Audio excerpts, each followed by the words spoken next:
Good morning, good afternoon, good evening, ladies and gentlemen around the world, wherever you are. Welcome to Magic the Gathering Arena, where today we are drafting Streets of New Capenna. And we've opened up a rare that we're probably going to be taking. This card is really good. It is a 4-mana 3-1 with Flash and Lifelink, which is, it's an interesting combination of abilities, but it's not the best in terms of combat. However, it can be a 4-mana 4-2 with Flash and Lifelink, which is a bit better, but then it loots, which is really good, and then the fact that it throws back an opposing play, this just puts you so far ahead in terms of the tempo that you can generate by just returning, say, you're playing this on curve, you pass on turn 4, they play their turn 4 spell, you bounce it, and now you are so far ahead on board. So this is a very nice card. It's not by any means the most broken card in the set, or oh my god, it's a rare that I must have because it'll just win me the game. Nothing like that. It's just a very strong effect on a very good body. So we're definitely happy to take it here. If there was some sort of premium removal, like this is fine. It's not premium removal in the set because the set has murder at common and things like Call It a Professional. White gets kill shot, which is not as great. Green has prize fight, so, and even blue gets witness protection. So there's a lot of good removal at common in every color in this set. So I don't mind passing up a whack. Out of the other cards, there's nothing that's as obviously powerful. Hypnotic Grifter is quite good. It is a early drop that can very quickly become a big threat, or it can loot away excess land. That has a lot of nice utility. 1 mana 1/2, decent stats for when it comes down to the game, and they can just sit back and generate value. But overall, we're definitely just going to take this. Other notable cards are, if Gathering Throng comes back, we might start picking those up. Glittermonger is very good in decks that care about treasures. Corrupt Court Official and Broker's Veteran are both fine. Out of the Way and Whack are both all fine as well. Celebrity Fencer is also quite nice in decks that can play a bunch of creatures. But we're going to try out this Interceptors. And we're going to be very sad about it because we are immediately going to pick up a card that is not in any of these colors. Because the best cards here are all in not obscure colors. Venom Connoisseur is very good. Torch Breath is obviously very good, and probably what we're going to end up taking, to be honest. This can be a 2-mana 3-1, which is fine, because it might ramp you, and the ramp might or might not be relevant. Or the treasure might or might not be relevant. But then, if it's a 3-mana 3-1 with haste that makes a treasure token and draws a card, that's pretty good. So we're probably taking the Torch Breath here, is my guess. There's no need to be married to this first pick, like I mentioned last time. This card is good, but it's not like, oh, I have this in my deck, every time I cast it, I'm not going to lose. So we'll just take the very good removal spell. We'll take note of the Girdered Runes that we're passing, the Broker's Hideout as well, and then obviously Venom Conservator's Requisitioner, another Celebrity Fencer, but nothing terribly special. We're just going to take the removals and be happy. So now we've got choices, right? We can either try and stick to our guns with Obscura, in which case we would take Nimble Larcenist. But this card isn't even that great.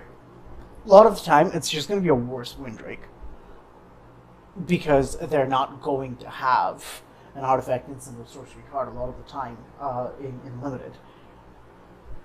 When you get them with this card, it feels wonderful. So I think this is more a constructed card than it is a constructed sideboard card, even, than it is a limited card. More Gathering Throngs pretty fine as well, and then there's the Witness Protection we were talking about, and then all of these lands are great because you can later on cycle them, and they all make 2 colors of mana. So these are just fantastic. They're just better dates. But we could also recognize that we've been past a Venom Connoisseur 3rd pick, and I know it's a little awkward after we just passed one 2nd pick, but passing one to someone's 4th pick is much more of a signal than passing one from your pack too. So we will take the Venom Connoisseur and not be too unhappy about it. Okay, now what? We've got Cabaretti / Giant colors. We've got a Broker's Charm. Card is very good. It can be a divination. It can be a removal spell. It's nice. So overall, I think I might just err on the side of taking the best card in the pack and seeing what happens, which is Broker's Charm. There's also an argument to be made for taking the fixing, but I think I would rather just stick with being open and just taking the best card in the pack and just see what happens. And then, so Public Enemy is not great. This is more of a commander or another multiplayer format. Enchanted creature does draw. It's basically in a single player, you are making all your enemies creatures attack you every single turn, which may or may not be beneficial, and then eventually when you no longer want that to happen, you can just essentially cycle this by using that creature to trade or block or what have you. It's a unique effect, but it's a subtle unique effect, and it's a situational one for sure. So there's no need to treat this very highly. Best card here, I mean, given what's going on with us, I might legitimately err on the side of taking Rakish Revelers or Botanical Plaza. In fact, I think I will actually take Botanical Plaza over Riveteer's Outlook and Yetmir's Fixer. The reason is, whether I end up Cabaretti or Brokers, Botanical Plaza is going to be good in either of those, and it doesn't look like we're going to be running Tears, because they're only black, and the only black we've seen even that has been passed to us has been this Obscura Interceptor. So Rakish Revelers is a little bit more in line with the Torch Breath, but in case we end up playing Broker's Charm, I would much rather have the Botanical Plaza, so I will take that. And then get past a good one in Bouncer's Beatdown. This is a very, very nice card in that it is a punch effect that does not require you to have have you target the creature that you want to fight with, which is normally what needs to happen. So normally these effects, you target your creature, you target their creature, and the punch goes off, but then if they can respond after you declare targets by killing your creature, then it feels really, really bad. But this will only deal damage based on the greatest power among creatures you control. So even if they kill one of your creatures, or the creature that has the greatest power that you control, if you have another creature that has sufficient power to kill the creature that you are targeting, then Bouncer's Beatdown will still get the job done. This is slightly worse with Death Touchers, because Death Touchers punch really well, but overall this card is still quite strong removal, and the fact that it is being passed to us this late is definitely a signal. Capenna Express is not as much of a signal, but this is definitely a signal. Okay, this is another Riveteer's Outlook which we could be taking, but I think at this stage I'm pretty happy taking a Racer's Ring or a Buy Your Silence. But Buy Your Silence is an okay removal spell. Like, giving them a treasure is not ideal, and often they might have uses for the treasure other than just sacrificing it to make 1 extra mana at some point. It's also 5 mana, but it is just like gets rid of a thing. But you also never ever want more than one of these in your deck. You feel really bad if you draw more than one of these in your deck. So I think I'm honestly just going to go with the fixing in the Racer's Ring. And I'm very happy I did that, because here is a Cabaretti Charm, 8th pick. We found our Rainbow. Oh my god.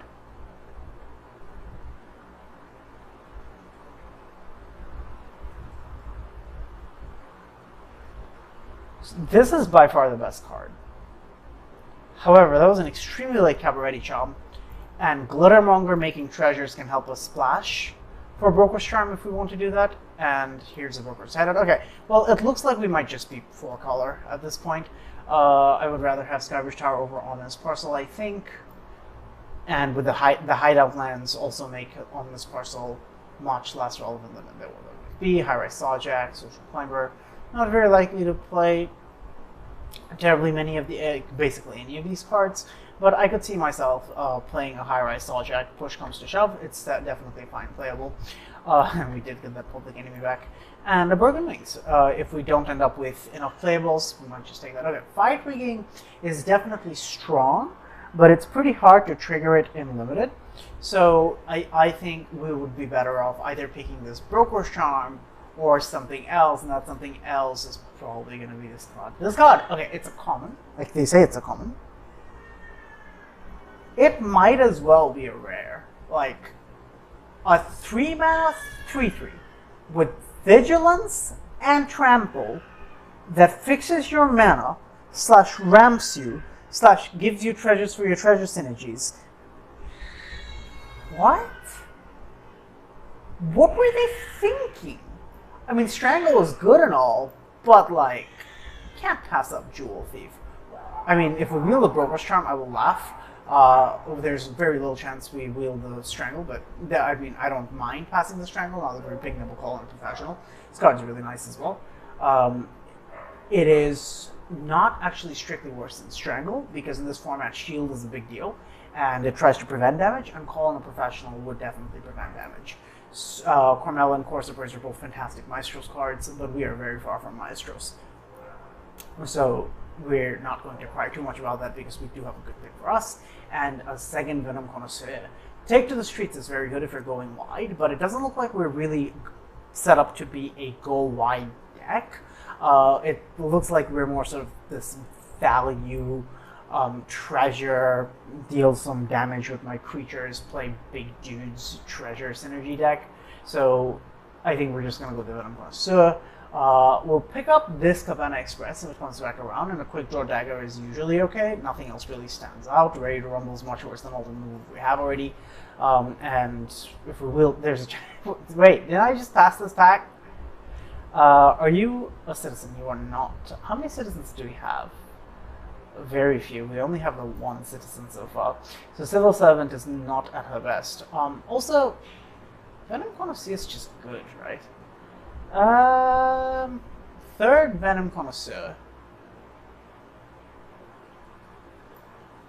Or first Civil Servant. I think third Venom Connoisseur. Look, if you're playing one, you're playing, like, this card is just, it just does good things. Giving itself Death Touch / giving all your creatures Death Touch. The potential to just keep doing that is really, really, really powerful. Skycryer is pretty good. I think people underestimate how much work this card can do. It's a flyer that lifelinks, which is just really nice. We have another Buy Your Silence, but we've picked up Cabaretti Charm, Torch Breath, Calling a Professional, Bounces Beatdown. So we're actually fine on the removal department. I'll happily pick up the Skycryer. There's a tiny bit of consideration to picking up the Skybridge Towers, but I don't think we're going to be doing that. We already have enough fixing for Broker's Charm, I think. And this, I think, is better than Mayhem Patrol. Whew, this is an amazing casualty target. Somebody's going to be really happy, but we're not taking that. We're taking Ligrella. This card is incredible. If you have any kind of ETB effects that you care to repeat with Ligrella, she's incredible. Even if you don't, just a Fiend Hunter is great. Rakish Reveler is absolutely great. We'll very happily grab that. The other cards are just mostly filler, and this came back. Nobody else wants it either. So we're actually fine on 2-drops at the moment. We've got 4 already, so I don't really need to take this Skycryer. So I will actually pick up my first Celebrity Fencer, because this card, it can get really big. Like, if you just curve Celebrity Fencer into Rakish Revelers, this is a 4-mana 5/4, and that's incredible. And there's a lot of little cards like that that will just produce multiple creatures, and that makes Celebrity Fencer absolutely incredible. There's a lot of blue, actually. We are not taking Expendable Lackey. We're not ever going to play it, so I'm just going to take this and put it in the sideboard. I don't think we're going to play a second high-res Saw Jack. Cabal Strongarm is fine. It's nothing to write home about necessarily, but it's okay. There's nothing wrong with it. It's essentially a 4-mana 4/5 with haste that attacks once and then dies and draws you a card. So it's like, at that point, it's a burn spell that deals 4 and draws a card. Alternatively, it's a 4-mana 2/3 with haste that draws a card and puts 2 to counter. So it's just like a neat little aggressive combat trick thingy. It's fine. The blitz cards are mostly fine. Like, even in situations where they're not great, if their cost is not prohibitively high, the blitz cost, you just pay the blitz cost, essentially cycle them and get whatever other effect they provide. So we'll be taking this to the sideboard. There is some chance we want to take this Plasma Jockey, so I don't think so. We're not looking like 1-drop, 2-drop, 3-drop Plasma Jockey and just beat the living daylights out of you. I think this deck would want a Cabal Strongarm more than it would want a Jockey, and probably also more than it would want a Broker's Initiate. I mean, 1-mana 0/4 is fine, but I would rather just have this card that's better in vacuum. Okay. Quick Draw Dagger, by the way, is actually incredible with all of our Death Touch. It's not even bad with Skycryer, because 2/2 Flying Lifelinker is much more annoying than a 1/1 Flying Lifelinker. So I will actually give up this Capenna Express for this Quick Draw Dagger. I was considering taking the Capenna Express, no joke, because Capenna Express gets crewed very nicely by Glitter but I think given that we have 3 Death Touchers and a Flyer, I'm happy taking the Quick Draw Dagger. Cabaretti Initiate versus Broker's Initiate, given how green heavy we're looking, I think I'm pretty happy taking Cabaretti Initiate. This also goes better with Galvaya Strongarm and our Quick Draw Dagger, because Double Strike is very good with increasing power and also with the Death Touch, so we will take this. A lot of neat little synergies. Might not even end up playing it, but what have you. Well, let's pick Midnight Assassin, okay. Rafine's Towers are rare. Nothing there, unfortunately. We could take Lagrella again, and then we'd have 1, 2, 3, because we'd be playing 1 island. 3 blue sources and a Glittermonger, so 4 blue sources and 3 blue cards, which could be fine. We'll also just literally take this as blue-white fixing. I mean, there's not really much else in the pack. There's, like, fixing-wise, we have Botanical Plaza, Broker's Hideout, Rafine's Tower. We already have one of these. Rafine's Tower would help us fix for blue, which is pretty good. And it could also just cycle, which would also be nice. We're not... Like, red is very much a splash color for us. It's very rare that we're going to have double red. It's very much a single red deck. That's why I'm not considering this as much. Although this card is quite nice, but it's better in decks with Casualty, for sure. Lagrella or Rafine. So second Lagrella, or a card that helps us splash for the Lagrella that we already have. I don't know if this is correct, but we're going to do this. Given how much removal we already have, I don't mind doing that, but that could definitely be incorrect. Also, I may or may not be somewhat influenced by the fact that I want to collect all the rare lands in the set, because they're very, very, very good, and spending rare wild cards on them feels really bad. So do with that information what you will. By the same reasoning, I'm not certain that we need this run out of town. Our removal, like, we still have 4 premier removal spells, and then we picked up a Lagrella on top of that. So I think we're fine in that department. But if we're not picking the removal spell, what are we taking? Like, Warm Welcome. How many creatures are we on? 12. So we'll need to pick up a few more in order for Warm Welcome to be good. It's 1/1 that draws a card, basically. That card is guaranteed to be a creature card. Might just take second Celebrity Fencer, to be honest, over the second Broker's Hideout. Broker's Hideout is good. It fixes for both our main colors, and then it's... I'm not sure. I think we're given how many 4-drops we have, maybe I'm prioritizing fixing a little too much, and I'm supposed to be taking playables at this point, but man, I love my fixing, okay? Now I'm feeling pretty happy I did that, because now we have 2 incredible cards that we really want to be able to cast. We have Disciplined Duelist, Double Strike, Shield Counter. So this is going to almost assuredly trade up, because this can kill an X4 and then do it again. because he'll be alive. And if you can ever increase his power with something like a quick draw dagger or just Venom Connoisseur Death Touch, this seems incredible.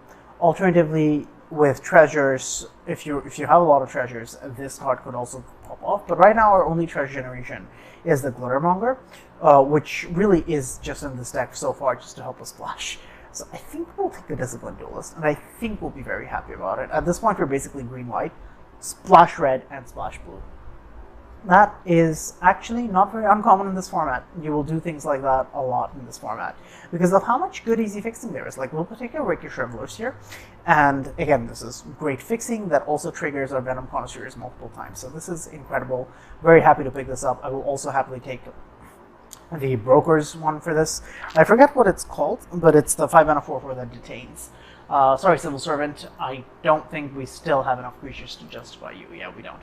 We're not really running heavy on creatures. Elf, Druids, and Rogues are our boys. Having said that, I do think I will now take this Exhibition Magician. Same reasoning. It is a creature that can help fix our mana, Ramsus, and also potentially double triggers our Venom Connoisseurs on the spot. So I'm pretty happy taking that, I think. Take to the Streets is not bad. No, I think I'll just take the Critter. Critter count's a little low anyways. Very happy to pick up a Prize Fight now. We could consider taking this Luxurious Libation. It is a combat trick that leaves behind a creature, which is quite strong. It is a combat trick that is almost guaranteed to win out against in almost any situation. And to be honest, I might actually take that because with the double strike and the first strike, this might actually do some serious work. And also, it would be pretty funny if we can get it on our lifelink at any point. Okay, you know what? I'm sold. I will take Luxurious Libation over the Prize Fight, given that we already have a bunch of fight/deal damage effects. Now, probably taking Cabaretti Courtyard over like Skycrier, Fixer. Fixer's fine. Treasure Generation. With Treasure Generation, Fixer is really good. Glittermonger and Fixer together makes Fixer one bigger every turn. That's okay. Just make sure you can cast all your spells, and you're going to be pretty happy a lot of the time. I will take this Celebrity Fencer now. We picked up a bunch of things that make creatures randomly, and a bunch of things that make 2 creatures in a single turn. So I'm very happy with the Celebrity Fencer. Celebrity Fencer, Rakish Revelers. If we can do that consistently, I think we're going to come out ahead in a lot of games. We will now take this Yetmir's Fixer, finally. How many Fencers is too many Fencers? Not sure, but we'll find out. More Treasure Generation. Okay, so we've got some good old treasure stuff. See if it comes out to anything, though. Social Climber is probably not getting played, and we don't have enough Treasure Generation that we can put in Capenna Express. I think we found the right colors. It's a little wacky to have as many different things going on as we do, especially in the color department. All right. Let's not bring those guys in initially. Given what we have, given that one of our land cycles, do we play 18 lands? That's question number 1.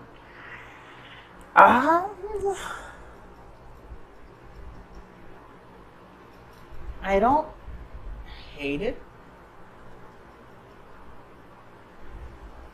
Yeah, we could definitely play 18 lands. Kaldaya Strongarm. The +1/+1 counters. What do you care about? Who cares about +1? So Jewel Thief into Kaldaya Strongarm. That is quite something. I will admit that. Jewel Thief, and then Disciplined Duelist, Kaldaya Strongarm. Even Cabaretti Initiate, Kaldaya Strongarm. So this is a way to buff our creatures. Let's just put all of those guys to the side. Whoa. I didn't took it out of the deck, my dude. So these are the ways that we have to buff our creatures. Okay, I see. These are our early drops. We're probably playing all of those. 6 early drops. doesn't sound like terribly many. Sounds like a right number. Removal, get over here, get over here, get over here, get over here. Yeah, those are 4 removals that we all picked up early, and then we have all the death touching and aforementioned combat tricking. Okay, out of this bunch of 3 tropes in which we're allotted, the high-rise Soljak can definitely go. We don't have flyers of our own, really, but we should have enough removal with Lagrella and all of this that we're never really worried about the flyers. Oh, I suppose this is also removable as well. And then I suppose Lagrella is also removable, but I would kind of play as a creature.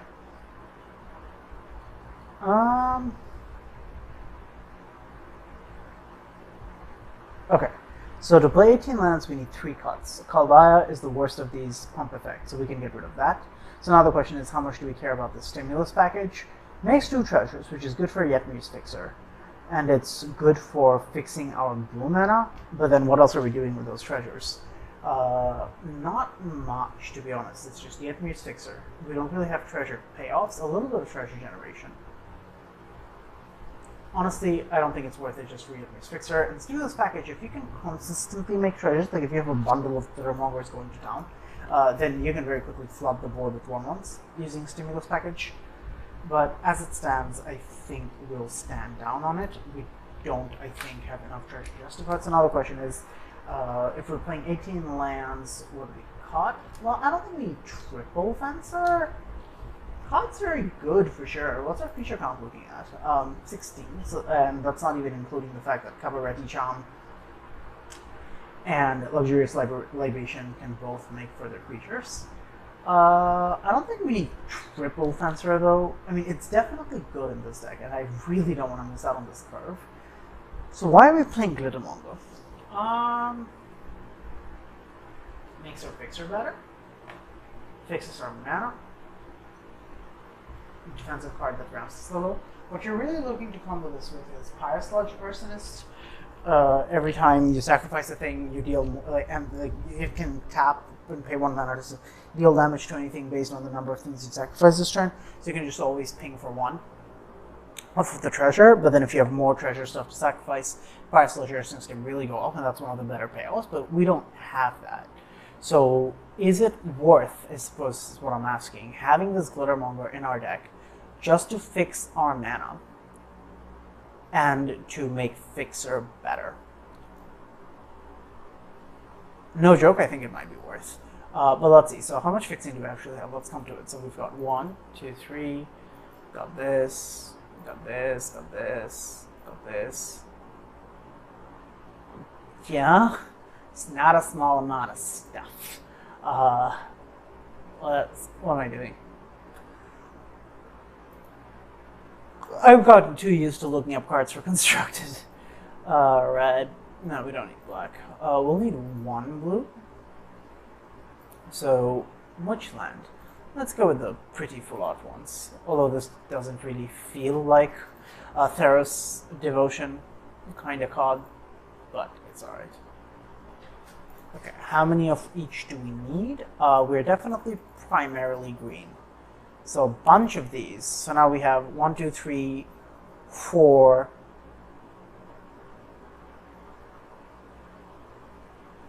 We definitely want green every game. 1, 2, 3, 4, 5, 10. That good enough? Hopefully. And if you look at the mana distribution, like green is so far ahead of everything else we need. Do we need double planes? If we're playing triple Celebrity Fencer, no, we have a good amount of white. Even if we don't play triple Celebrity Fencer, we should still probably want a white.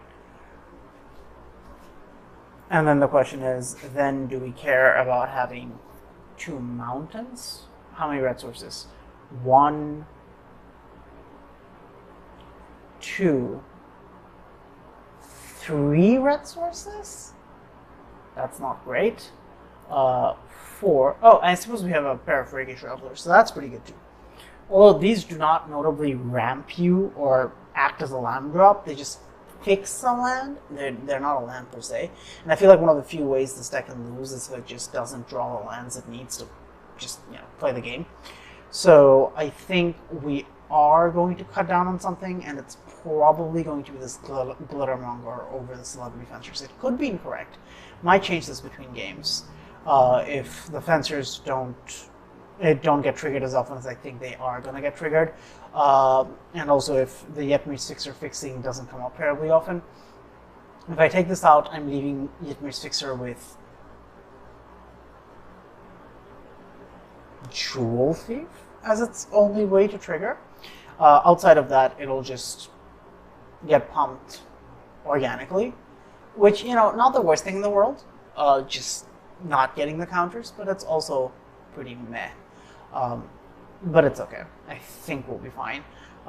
So red sources, we only have 7 red pips, but then Rakish Revelers helps cast itself. I mean, Rakish Revelers, having so many copies, like having 2 copies of this in the deck just makes this mana base so forgiving. We've got 1 white, 2, 3 white, 4 white, 5 white, 6, 7 white, 8 white. Okay. Either 11 forest or 5 mountain. And I think I'm going to go with 5 mountain. Might consider the forests more if Naya, oh no, Cabaretti brokers, hand-holding thingy, I don't know.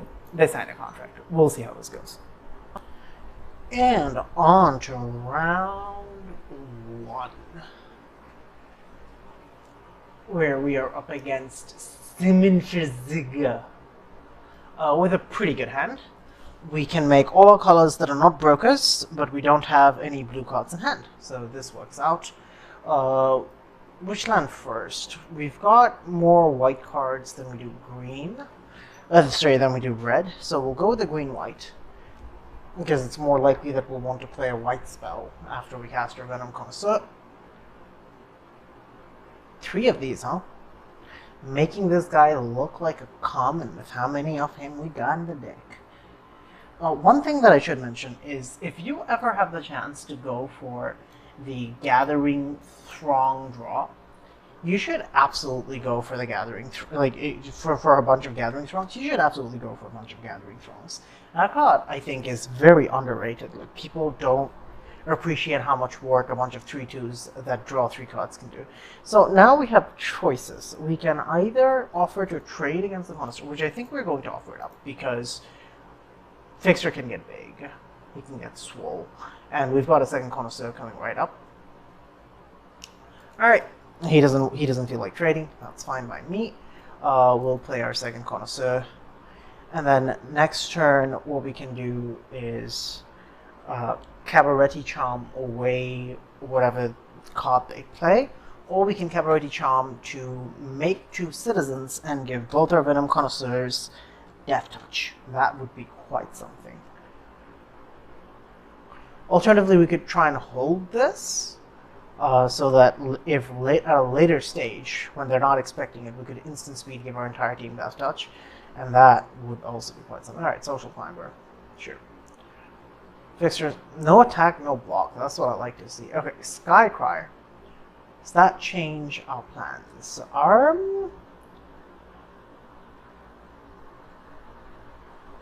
Honestly,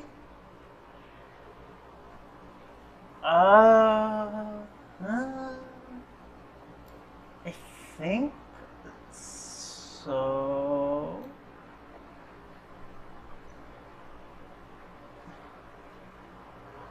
+1/+1 and trample. That's so good. Alright, let's attack with both. If they double block,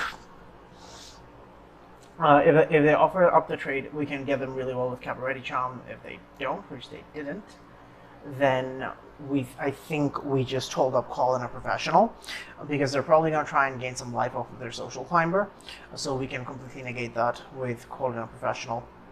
Like, let's say they play another creature that we care about killing more than we care about killing the social climber, which is not unlikely, then we can kill that creature and still prevent this translate into the social. That's a niche case, probably not going to matter. Because they just attack first, we probably should just call in a professional on the social climber.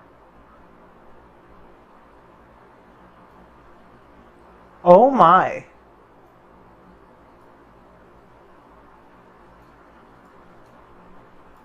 I mean, I'm pretty sure we just have to kill that, right? Vigilance and trample is just so much. Alright, you gonna hit me now? Is your fixer gonna become a 3/3? Does this give my guy... No, it's just number of creatures. Okay. And we drew a tap land. Awkward. Highly awkward. We could still give them Death Touch at instant speed. No, I don't think we have to. I think let's just play the Skycry. Give them both Death Touch. Because now it doesn't completely negate our attacks, right? And then we can go in. He cannot kill both. He can only kill one.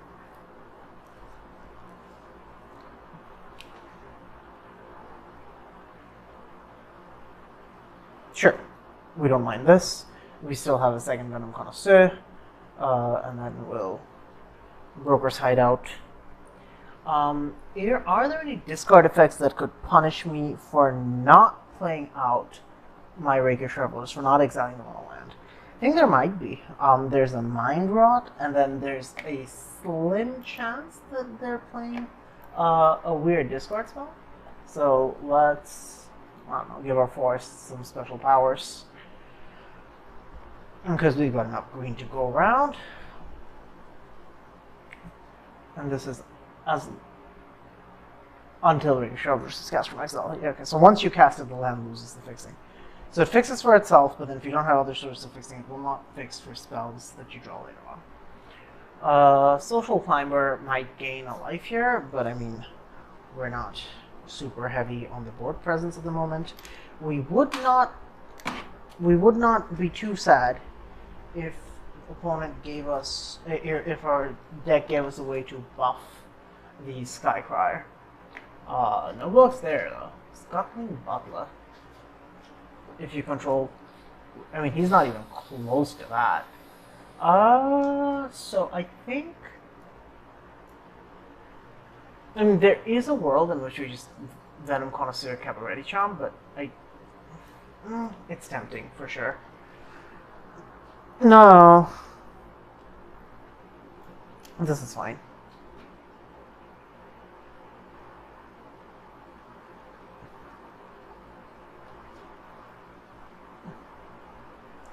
You know what this deck needs? A Rumor Gatherer. That's what this deck needs. Alright, drain you for one. Nug you.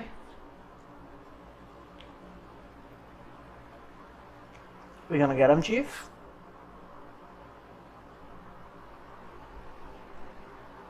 That happening? Yes, it is. Alright. I would be less inclined to make this play if I did not draw the backup Connoisseur. Drawing the backup Connoisseur makes me really happy to have done this. Because now we can still give our 1/1 Death Touch. So we can play out the Venom Connoisseur pre-combat, right? And then post-combat, we can... Oh, it's okay. And then post-combat, what we can do is, or mid-combat, we can Cabaretti Charm, make 2 1/1s, and give all our guys Death Touch. Although that's seeming less and less... Change of plans, change of plans. We're going to carry out that trick, but next turn. Celebrity Fencer is necessary. Let's fence with some celebrities, boys. Alright, what do you got for me? I don't think he has a Wrath, because if he did, he wouldn't have cast the Rotier's Charm. Also, what Wraths are there in black anyway? It's only Depopulate that's in the format. And that's in white.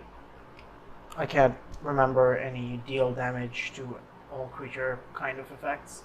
Sure, yeah, no looks. Take my lumps. Also, Skyquire's drain has been really nice for us to try and get out of this. Masked Banditi. Alright, what's Venom Connoisseur? 4-3, right? And then we can pump this up to a 6-5.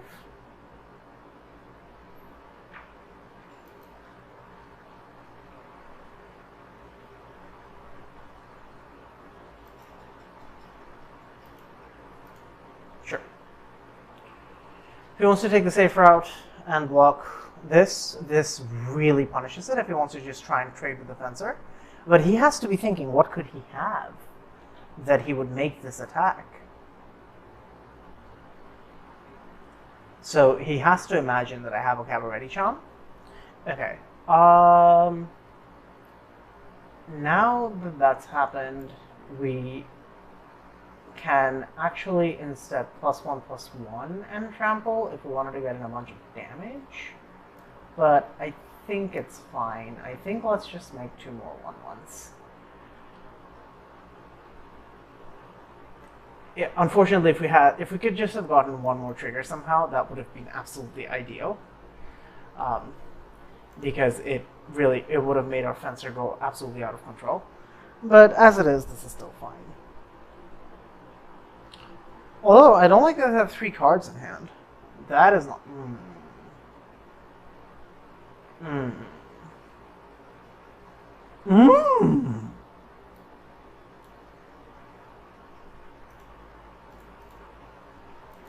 Deck, be kind.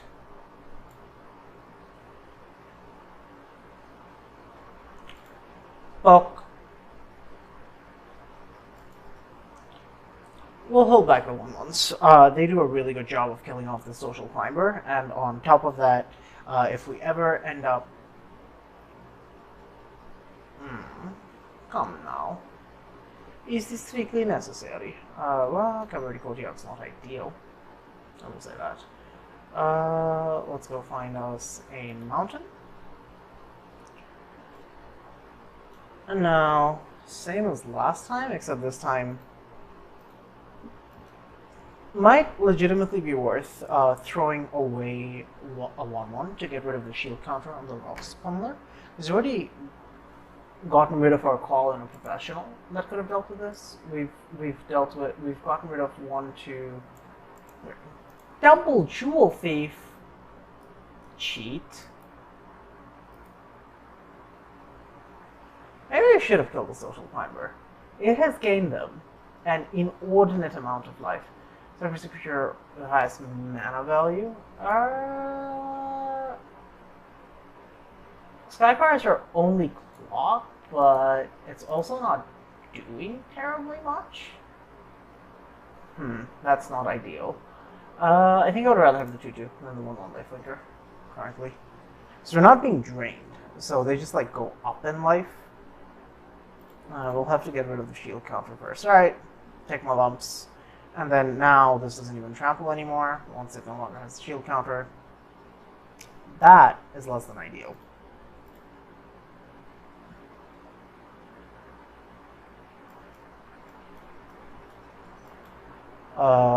Put it on Forest again. Again, this is just to play around the discard effects. No attacks, because our attacks look absolutely horrific. And then, if they have even more removal here, we might be in a little bit of trouble. Actually, we'll be in a good amount of trouble if they have even more removal here. Let's get rid of the pummelers. And then Jewel Thief can get help back by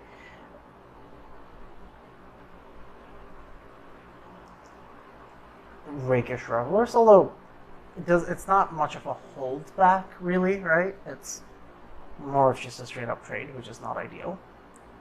Also, the fact that he has he hasn't cracked his rings yet makes me... Oh no! Oh god! Well, at least he's getting a fixer. But I mean, I do not like what just happened. Oh, do I have enough? No, I'm 1 short! Hail Satan. It's okay. We're not dead on board. I don't like the trades my opponent is going to make me make, but we're not dead on board. Dusk Mangler. Not what I was expecting, I'll tell you that much. So I treasure my way into some Dusk Manglers. If he smashes with everything, I go down to 1. And I have no real way to make advantageous blocks. Just trade and jump. So we'll take our lumps. We have to draw something here.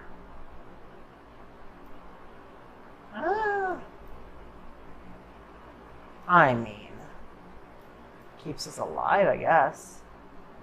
And then this also trades. So as it stands on the board, we can just trade all our creatures away. And we're fairly even in resources. We're each drawing a card a turn, but he has a Races Ring, so he'll be ahead, and he has 2 cards in hand. But we know that one of those cards is a dud. It's true.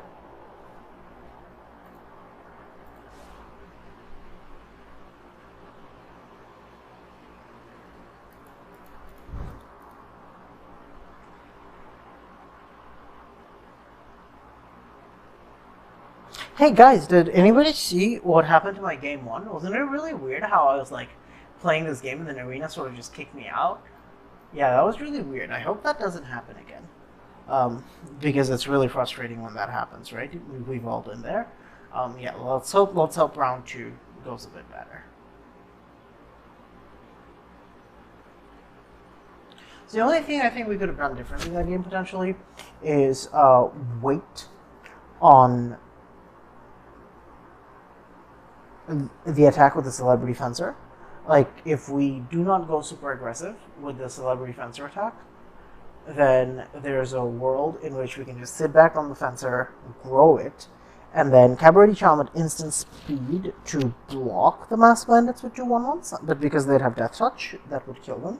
So we'd be trading Cabaretti Charm for Mass Bandits, essentially, and that would have been a very fine trade. And then we would have a really big Celebrity Fencer that they might not have had an answer for. So that's the only thing I can think of that they would have done differently. Obviously, the glitch at the end would have meant that none of this matters anyway, but I'm just trying to think like what the optimal play would have been, things like that. Okay, 2 tap lands, but we make up for it with a Lagrella. So that's fine by me. We will need to play this Broker's Hideout so that we can grab our blue for Lagrella. And then if we don't draw a 2-drop, we'll definitely exile one of these most rakish Revelers. Raffine's a very good card. 2 mana, 3/2 that loots when it hits the board.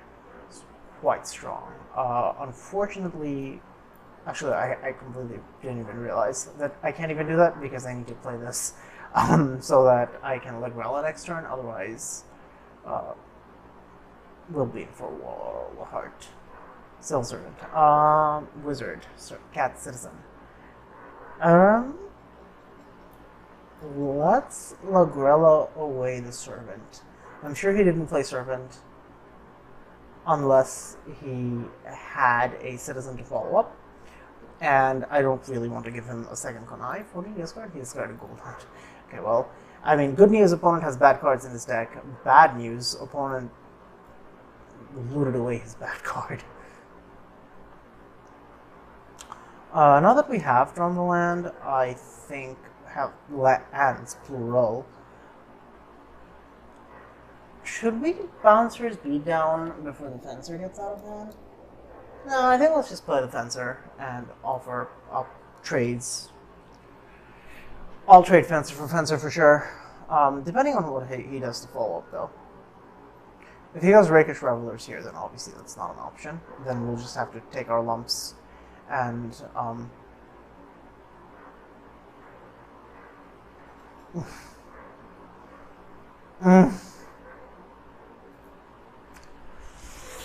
Smells like a combat trick. Like a Cabaretti Charm, to be precise. I do not want to get caught by that. That's not it. But that, crucially, that still leaves up Cabaretti Charm. I think he does have Cabaretti Charm, actually. But that doesn't kill Lagrella. Okay, let's Rakish Revelers. And then if they manage to kill the first one, we've got a second one coming.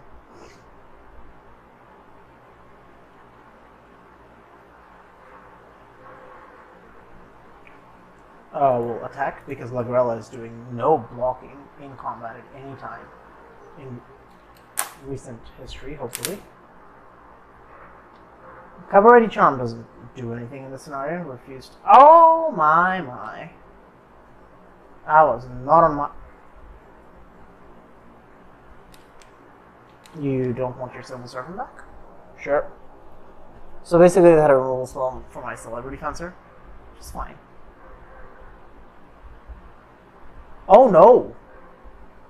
Well, I mean, if they have a... Oh, they don't have a Cabaretti Charm. They can't cast it. You definitely need to trade, and I don't mind, since the fencer is getting a little big, a little swole, if you will. Now let's Revelers again.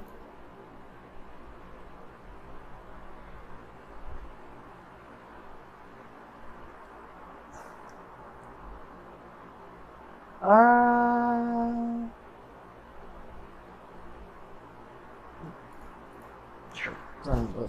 I don't think they have a relevant trick here. They do. Luxurious Libation? No, you're just putting a stash combo on their thing. Sure.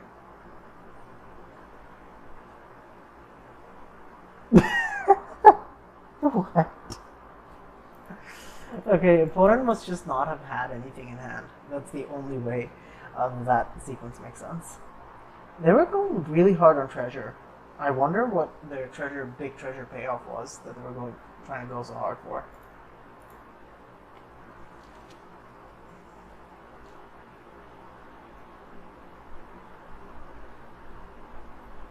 No, guys, Arena didn't glitch out on us. This game went much better. I will say that one of the things that this deck is really missing is card velocity. Outside of its lands, it doesn't really have any card velocity whatsoever. Which is not ideal. Cabaretti initiates, we can cost it of both, so let's just Botanical Plaza and then we'll raise this ring next turn and that'll give us access to most of our colors of mana.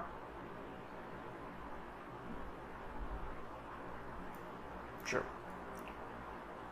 Cabaretti initiate, and then depending on what they do this turn, we might either end up casting one of our spells or just Broker's Hideout. Buddy!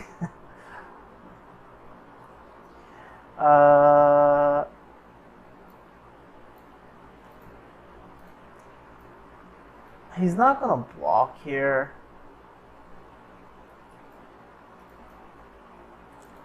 So we'll just pass. Because we have mana for a double strike and he doesn't. Paradise Logic. Do I want to call in a pro on that guy? Yeah, that's fine. Let's call in a pro on that guy. And then still get... I'm okay with making that play because we still have the Torch Breath for the next play. It is a little aggressive, but I would rather the board remain relatively clear while I develop out.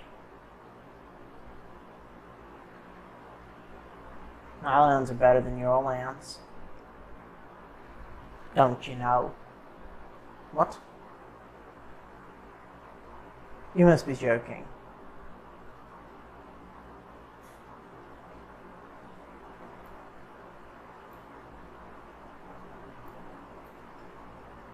Make your treasure. I don't care. I mean, tempting as the 2-for-1 is, and the not giving him treasures is. I drew a Jewel Thief. What do you want me to do? Not play a Jewel Thief? I'm going to play my Jewel Thief. And I'm going to attack.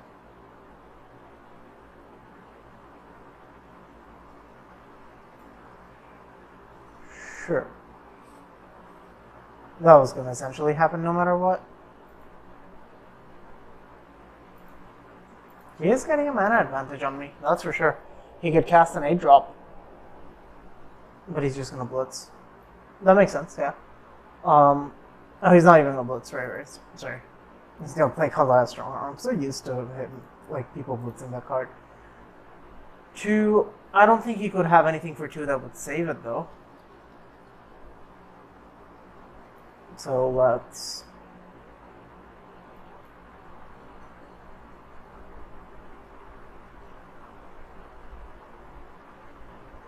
I wonder, so if I quick draw dagger here, I would have to quick draw dagger and double strike to get in with this.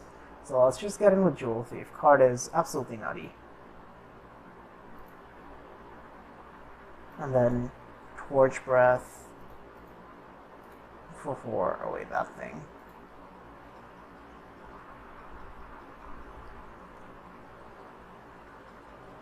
Oh, this lets you draw a card when the creature dies? Oh, that's fantastic. Oh, never mind. This card is completely fine. I didn't even realize that text. This is only bad against exile / pacifism / bounce. There's a lot less of those effects than there are kill effects.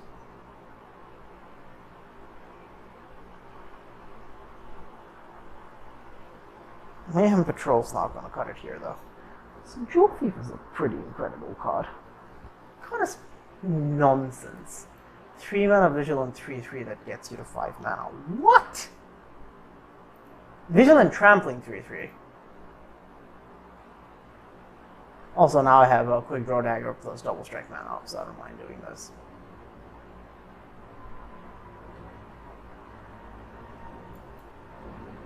Sure. I will take my free jump. Opponent just lets that happen. Interest.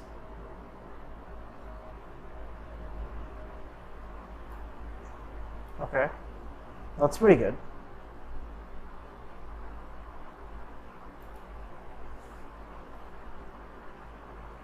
We need to draw another creature to nullify that. I wonder if we shouldn't activate Razor String. I think we will. Oh, we can't, can we? We have 1, 2, 3. No, sorry. I'm missing 1 mana for that. So, if I use Cabaretti Charm to make 2 critters, that really doesn't do much. +1/+1 and trample. Well, whatever happens, it's gonna have to happen here. So let's.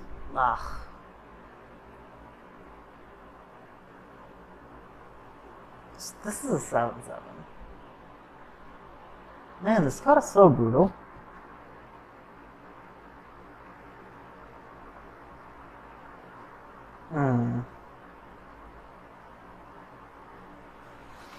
I mean, it'll attack as a 7/7 too. What are we supposed to do? Not block? First strike, and then still don't have enough to finish it off? That's a little ridiculous.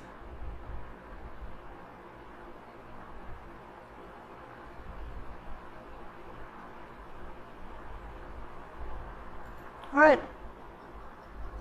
No attacks, no blocks. Pass the turn here. Would the man untap with his freelance muscle?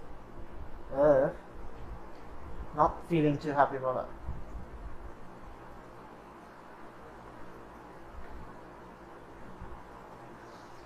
If we had a removal spell here... Why? Why are you a number of creatures? Why couldn't you have just been highest power? Sure. Whatever. Stupid, sexy muscle. Sure. Whatever. We could 3/4-1 ourselves and kill it.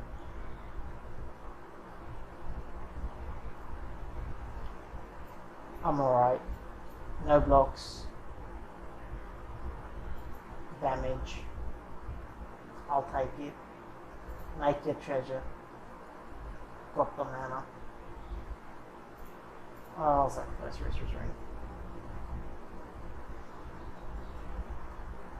Where were you? Like 5 years ago? Ugh. But I think that's actually good enough because it does let us Cabaretti charm away the freelance muscle. Ugh. One turn ago, we would have really got those sticky fingers. Just attack there.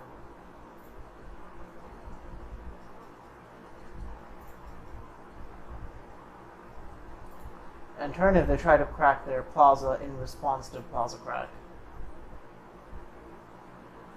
Now we will Cabaretti charm away the muscle. It sucks on a board this wide to not be able to just +1/+1. Oh, if they have an instant speed removal spell here for one of our creatures, that would be so bad.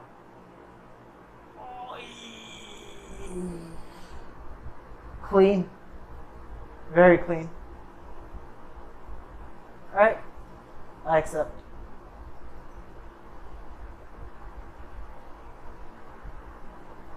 Take 7?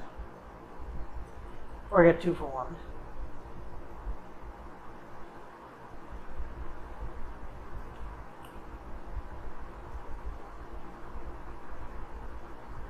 Giving this first strike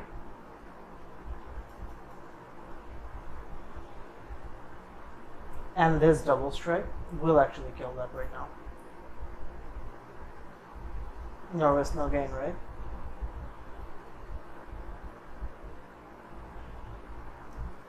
Oh my, that's a pretty incredible draw too. But I don't think we're even playing that this turn. I think we're just attacking with our Jewel Thief. Friendly Neighborhood Jewel Thief. 2 blockers. See what they do. Are they going to double block? We can really blow them up with a quick draw dagger if they double block. They're not going to. So now, pass turn. I don't think they have anything, because if they did, their best play would not have been a Civic Gardener. Jeez. Christ. Body. 9/9. Sure.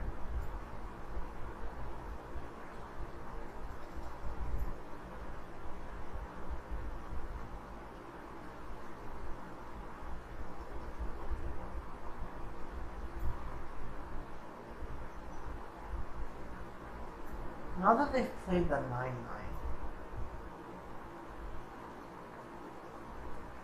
No, the first strike is still very real, but we cannot cast Rakish Revelers and Quick Draw Dagger on the same turn.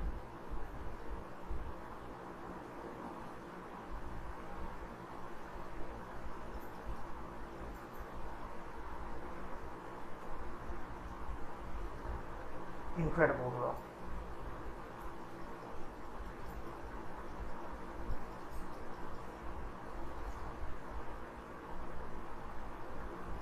We're 1 land short of doing it all.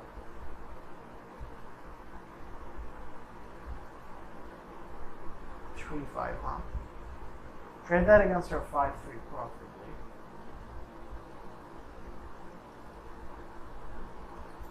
So I think the play here is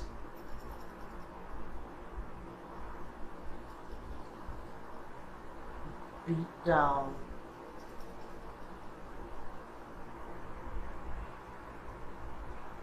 the Brawler. The Brawler stacks for one of the 5 creature both gains. So he can give it lifelink or first strike if the moment attackers are declared. So there's no point waiting until his next turn. I have to kill whatever I killed now. So now the question is, kill Muscle or the Brawlers? I think we don't really have a choice but to kill a Muscle. Get rid of that. He can draw his card. Oh, he doesn't even draw his card. I completely forgot about it because this exiles. Okay, so that is a clean 2 for 1. Oh, thank the Lord. Something went our way. And obviously it only did that when I didn't even think about it. Because it was stupid. Can't really attack. I can just... So, quick draw dagger. Jewel Thief. If they just try to eat the Golden Bonus, I do not love putting out this, and then if they double block, they break a Traveler, so we get to kill like a Kova's Strong Arm. No, actually, we get to kill both of their creatures, so...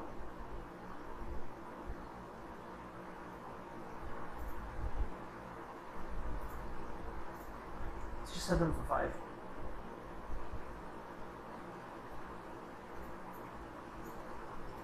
We could have forced blocks by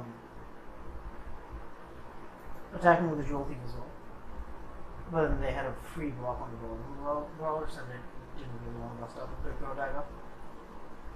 If we had a trick that would let us win that combat, for sure. Faster timers. Rolling rollers, sure. Probably giving lifelink, right?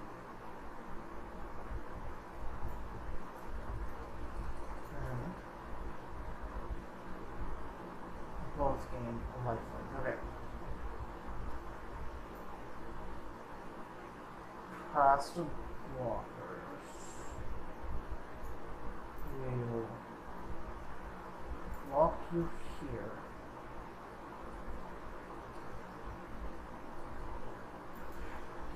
Throw away the 1/1. Go to 6. Dash in the dagger now. And the reason to do this is not because it lets us win combat, but the first strike lets him gain less life now. Cabaretti shit, sure.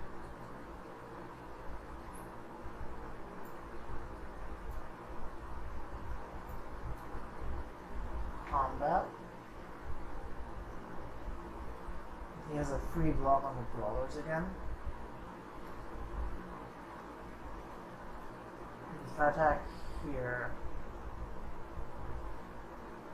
Attacking also attacking as a 6/4 doesn't do anything because you can just block with golden brawlers and Cabaretti and shit anyways.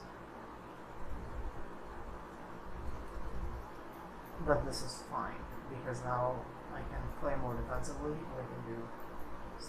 It's not ideal, but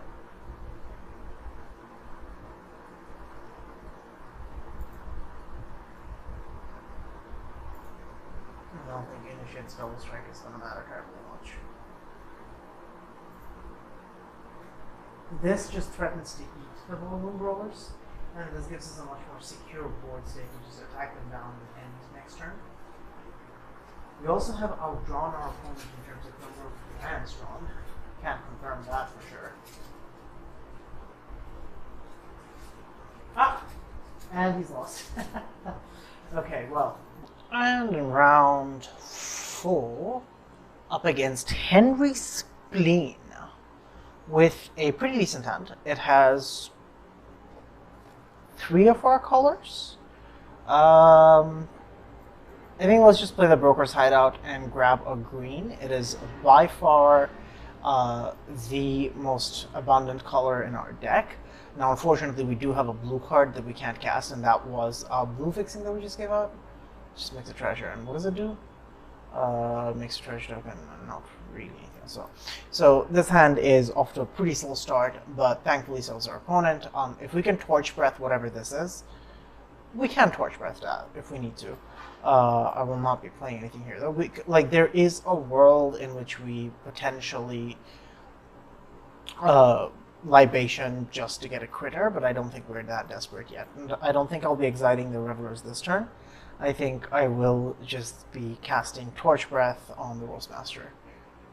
Double Roastmaster, sure. That could get problematic in a hurry. Roastmaster is one of those cards that's like by itself. It doesn't do much, but then in multiple, suddenly it's just like, it does so much. 2 damage is indeed a lot more than 1. So, Celebrity Fencers hope to draw an untapped land next turn. Drawing a blue would be absolutely incredible, but even if we don't draw a blue source here, just drawing a land for Rakish Revelers is fine. Oh. Our Fencer got whacked. Alright, Flying Roastmaster coming in hot. Deck does have a good amount of removal, so I'm not hyper worried about it. And there's the forest for the Revelers. And so here we are.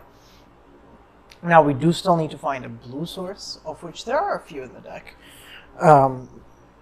But until we find a blue source, we actually have 2 dead draws in our hand. So that's less than ideal. And the fact that we used one of our blue fixing to find, I mean, what was this supposed to do? Not get green in my, essentially every card in my deck has green deck. I mean, maybe I should have trusted that I would draw Revelers or some such, or some other green source, and that way I could have these 2 guys up. But I think we'll still be okay. We're not out of place by any stretch. The opponent has run themselves pretty short on resources already. They've just thrown out so much into... Oh my gosh, okay. This is just blitzing. They might just... Okay, they're not going to put it on the strong arm to get some damage in. They're going to get a permanent effect on the Roastmaster. This is... Yeah. So if we can draw a blue source, we can kill the Roastmaster. And then that would just feel really bad for them, because right now they are very all in on this Roastmaster. It's not bad, but it's also less than... It's less than ideal in that anything that's not a blue source is less than ideal. Not a blue source or removal that I can cast with just green. So Balancer's Beatdown would be good. Call It Professional doesn't actually do it, unfortunately. Rivet Yourself is completely fine. I don't care terribly much about that.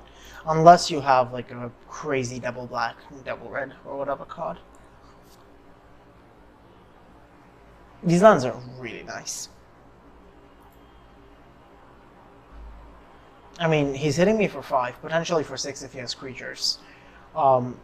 But I can hit back for a lot. Don't know if that a lot is 15 though, but definitely a lot, right? Libation with Celebrity Fencer is 5 more damage. Okay. He's just blitzing in the clubber. So draw a card and kill my 1/1. I don't know that I care terribly much about that. Now I have to decide if I want to trade Fencer for a Nightclubber. That feels so bad. I'm not going to do that. This does have me taking a large amount of damage, but it is so bad to throw away my creature for a thing that's just going to die anyway.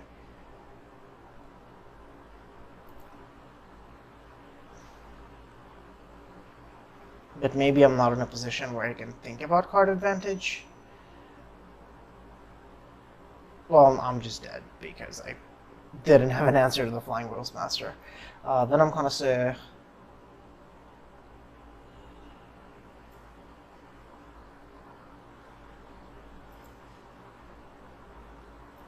Smack?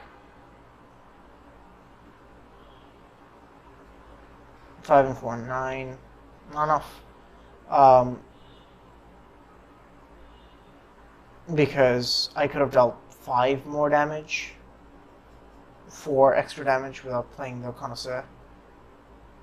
Close, but no cigar. GG. Wow, the Blitzer did a lot of work.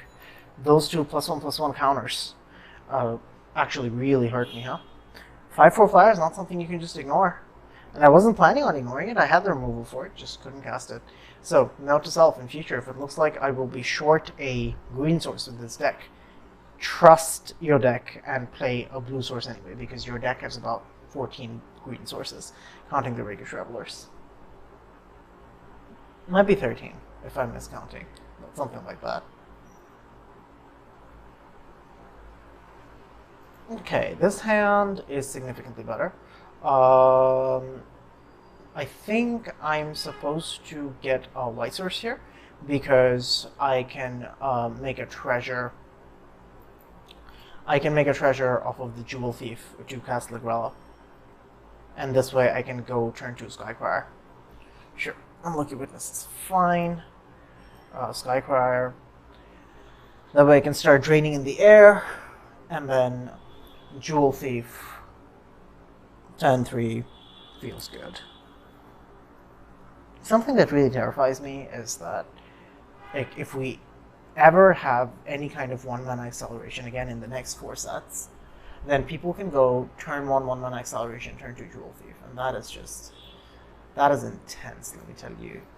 Alright, Jewel Thief. Cry me some skies.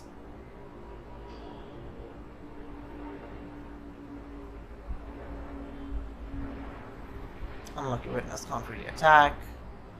I don't care about Ligrellaing that, I don't think. And these guys have... This guy has trample anyway, so he'll trample over for most of that damage. And now if they have a burn spell at instant speed to finish this off, okay, he can play his island, I suppose.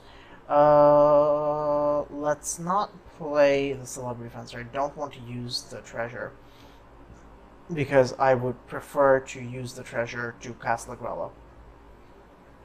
Let's find a red source, and now we can cast Rakish Revelers if we want to. Waterfront District, Island, and he's not casting a Mass Bandits. Alright. Glittermonger is not particularly scary, I will say that much. That is a blue source, so I don't hate this. And this has the additional effect of giving all my creatures Death Touch.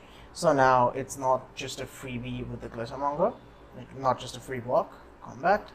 Get 'em! If he tries to block the Jewel Thief, I can just Death Touch for 1 and go over. Okay, there we go. And short of a Wrath, I think it should be very hard for our opponent to get out of this one.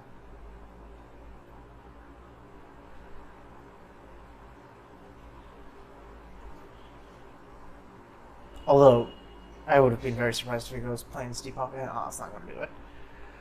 Especially since Shield doesn't actually give any kind of protection from being targeted, just from being destroyed. So we can Ligrella, Magpie away the Rocks Pummeler, and then just kill him. Just kill him dead. Snack. Business as usual. 2-drop, Jewel Thief, and then just some creatures.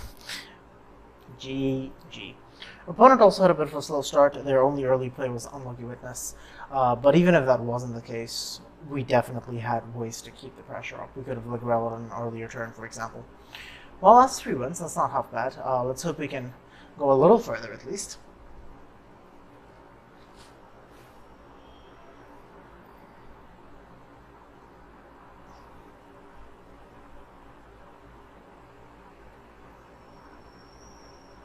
PLDJ.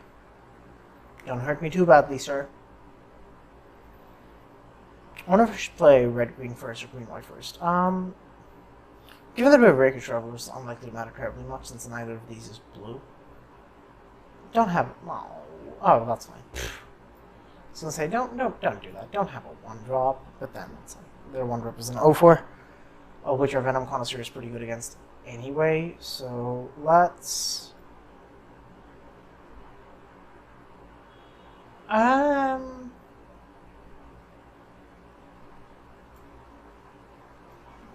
Let's play the Connoisseur.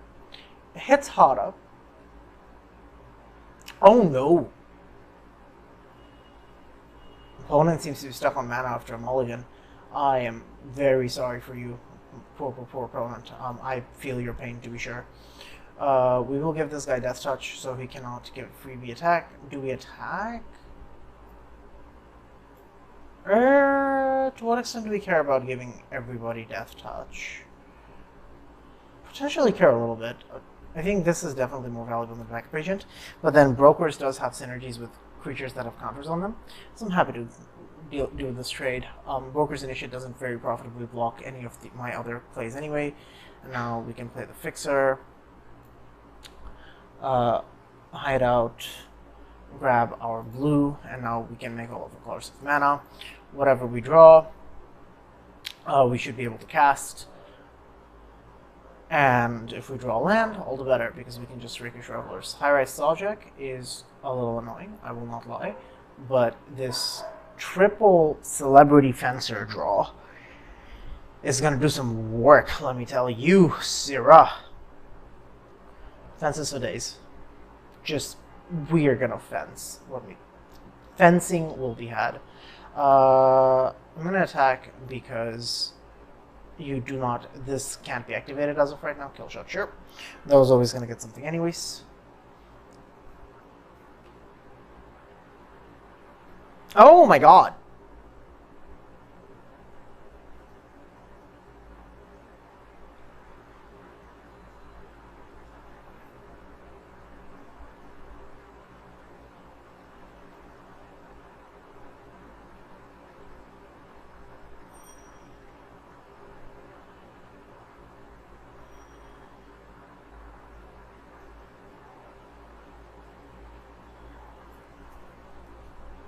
Well, this is a pickle, make no mistake. We need to find removal pronto so we can hit Elspeth. If she ever gets around to making them angels, we are beyond dead.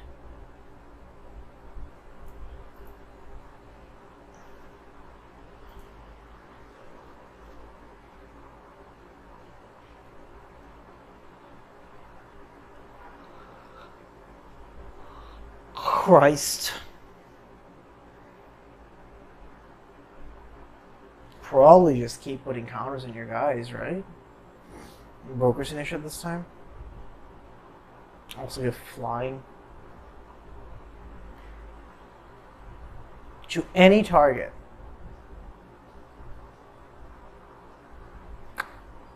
Needed you one turn ago.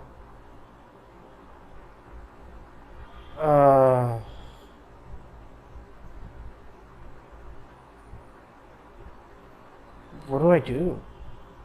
I can't quick draw and call on a professional simultaneously.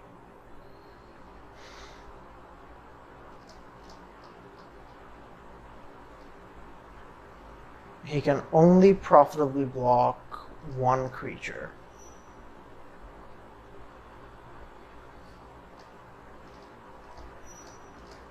Wish this dealt 4. 3 blockers for my 3 attackers, huh?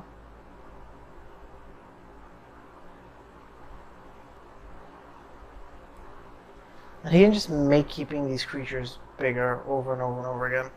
But if he ults Elspeth, I can't beat that. I don't think I can beat this, to be honest.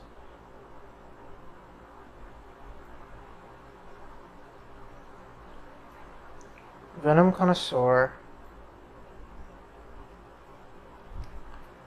And call him a pro on Elspeth. Players can't gain life and damage can't be prevented, right? But there's no damage prevention happening, so we just pass, and then we hope that next turn we can maybe make something happen with Quick Draw Dagger.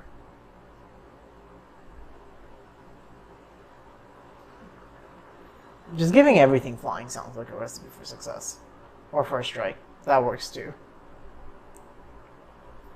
Christ.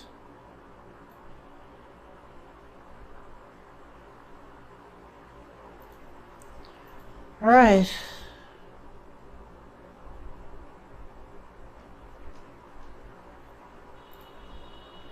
3. This goes up to 4 for a strike. Alright.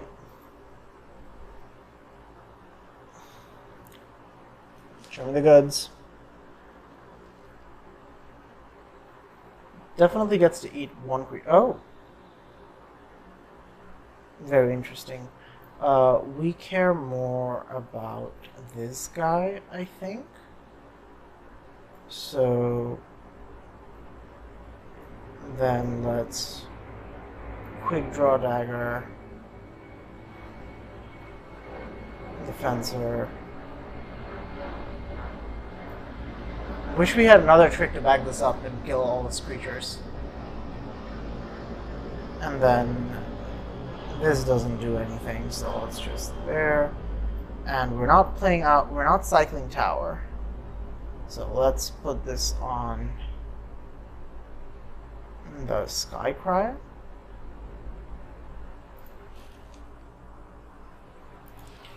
Elspeth's slowly but surely taking up again. I mean, trying to just fight this Elspeth is so backbreaking. I don't think we can do it, but fighting the good fight for sure. Alright. What do we have that deals with the 3/7? Cabaretti Charm. Target creature or planeswalker. Oh my. 1, 2, 3, 4, 5, 6. So then just 1 point of damage finishes it off.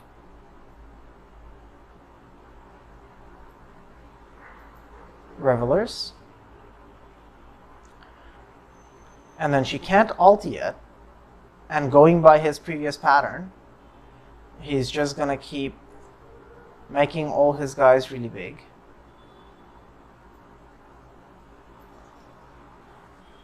Can't do anything here.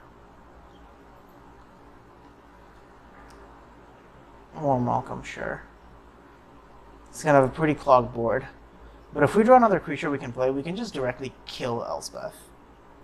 And then we might have a legitimate game on our hands. Sure.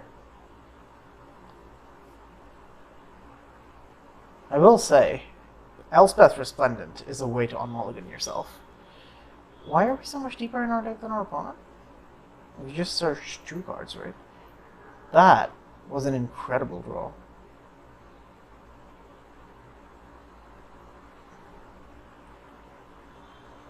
We only have, however, 1 red source. Crud.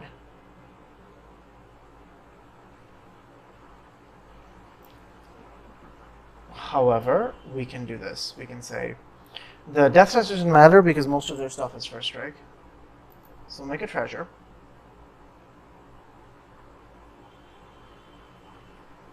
And death touch trample is a combo for sure.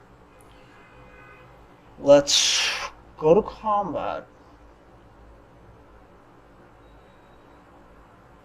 Safe route is to just kill Elspeth.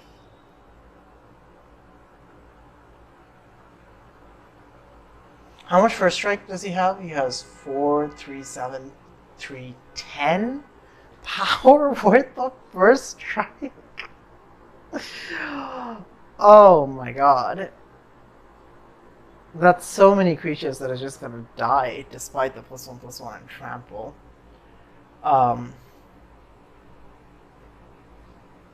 1, 2, 3, 4, 5, 6, 7. So I think can't afford to attack.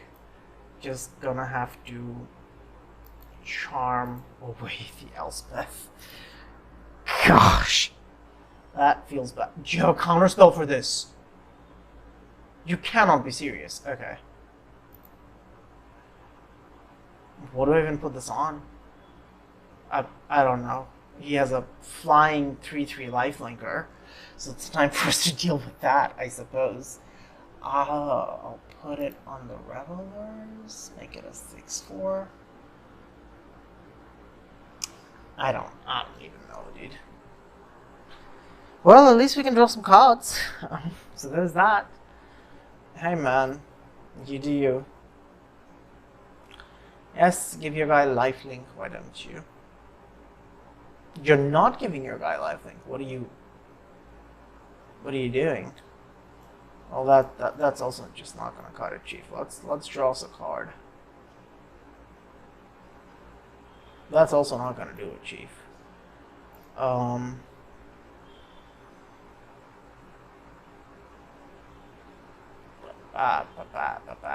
4 power is a lot of power to have on a first striker.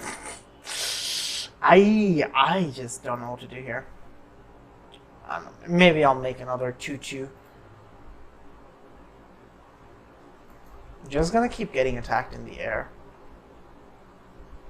which I don't love.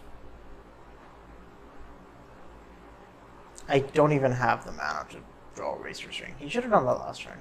I think he just forgot about it. No blocks. Do your thing. That's good.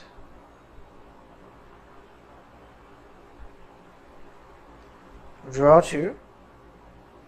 Kill. How many removal spells have we used? We've used 1, 2. Got quite a few left, so there's still a decent chance that we'll draw into more. But at that point, why not just use the removal directly? It's too greedy, right? We could also kill the enchantment on our Celebrity Fencer. That would be quite something. No attacks. Dagger up the Skycryer. And then pass turn. Why did I dagger up the Skycryer, by the way? In case you ask. Because fuck you. That's why. We will target a creature I control.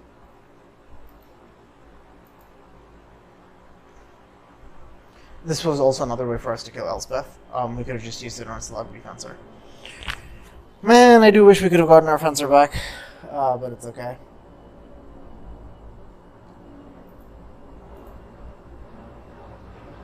It's not half bad. Still not really going to be helping us with the combat situation. First strike is exceedingly annoying, but we'll be okay. Death touch doesn't matter, not against first strike. But they only have 2 first strikers left now, though. So, say we smack with the crew.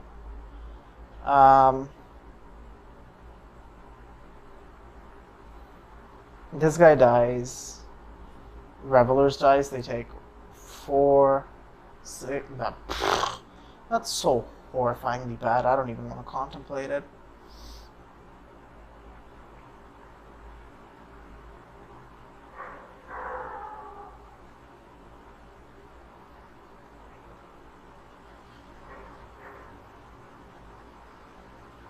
More green is not ideal. I will admit that. Also, how are we so much deeper in our deck than our opponent is? We've just... Is it just because of the mulligans? We haven't really been finding anything from our deck. Nothing like that. Ah, yeah, he's got an unblockable oh, no. OPY. Sure. We need to get rid of this 3/7. If we could find a way to... La Gorilla. That's what we need. Okay, how many times can we activate this? We can activate this twice. I'm not excited about giving my opponent 2 draws, but as far as adjudicators, sure. Who are you adjudicating, my dude? I don't think this is particularly relevant, though. Sure.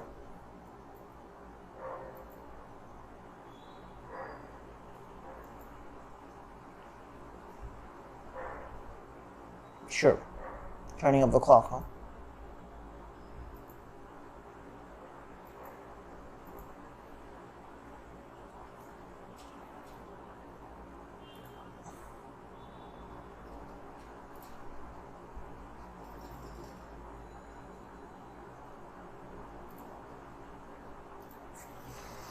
We'll both draw a bunch of cards.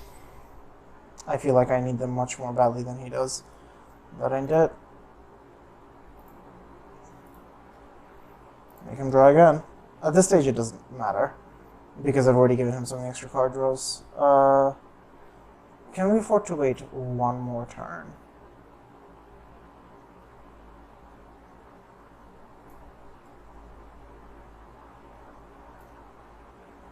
I think so. Draw 1 more card.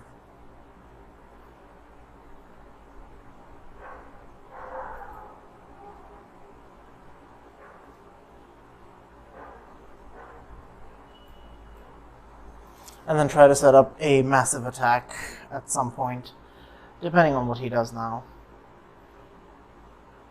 Elegant Entourage, sure. Certainly strong. Also certainly strong.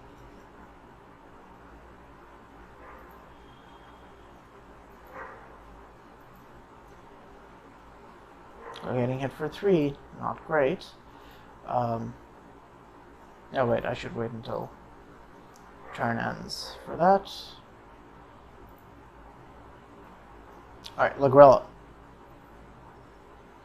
Roll, please!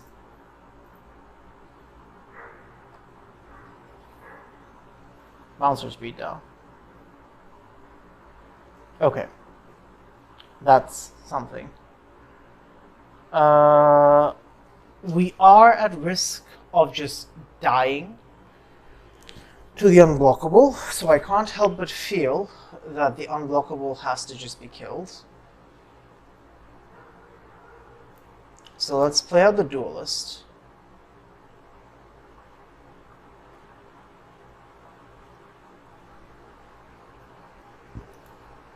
Then no attacks past the turn. And then Bouncer's Beatdown should help us get favorable results.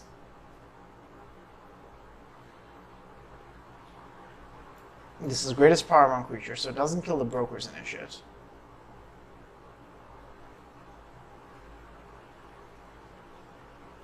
And break the shield counter pretty easily.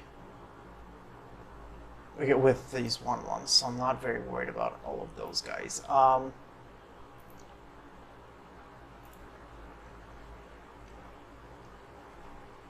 Let's pretend that we want to block. And then not actually block.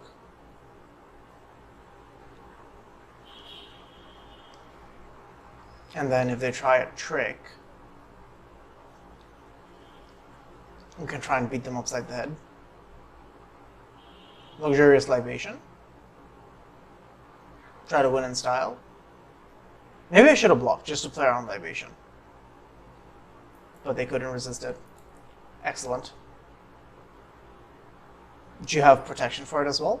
That would be pretty cool if you had protection for it. But really, Elspeth won this game, right? It was just that one card that came down, made disappear. Here. You got me, Chief. You got me. I was going to die to that combo no matter what. That will be the end of our run, unfortunately. Got absolutely smashed by opponent playing one card, Elspeth Resplendent. This format does feel a lot like that. Very bomby, which is not ideal, but hey, it is what it is. Hopefully you found my mistakes instructional, as well as my good plays. Until next time, have a wonderful day. Peace.